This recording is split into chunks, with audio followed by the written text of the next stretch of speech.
Well, we have to share the roads. I mean, it's very obvious, given some of the accidents we've had over the last 3 or 4 years, that there is a need for an educational campaign.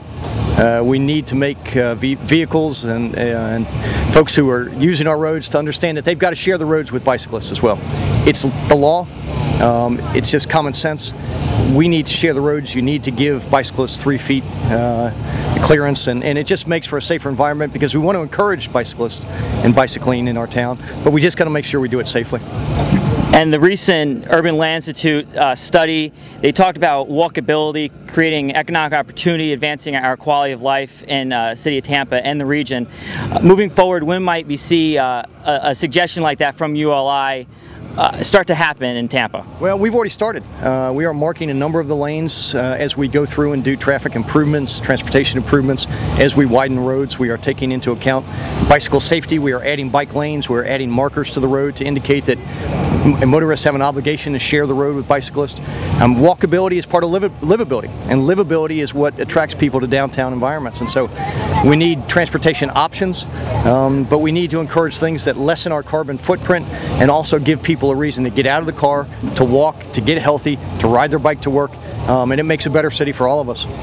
And speaking of those options, how does a safer environment for pedestrians fit in with a complete and modern transportation system for the entire region? Well, it's all about options, and we want people to have options, and we want them to use the different options, whether it's buses, whether it's rail, whether it's cars, and whether it's walking or bikes. I mean, we need to develop our neighborhoods so that there's a connectivity there. So it is pedestrian friendly. That encourages retail development.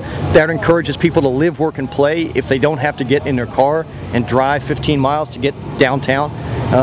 I think the connectivity using pedestrians and bikes will help to develop our downtown and our urban core probably as much as anything we could do.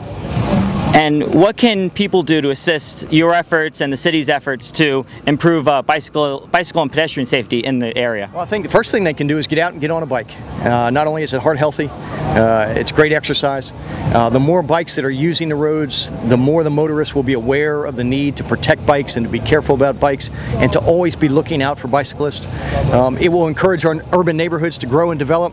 It will help us attract young people to our downtown core. I mean, it's a win-win for everybody, but you start out by getting off the couch, put the chips down, go get on a bike, and get some exercise. Thank you, Mayor. You bet.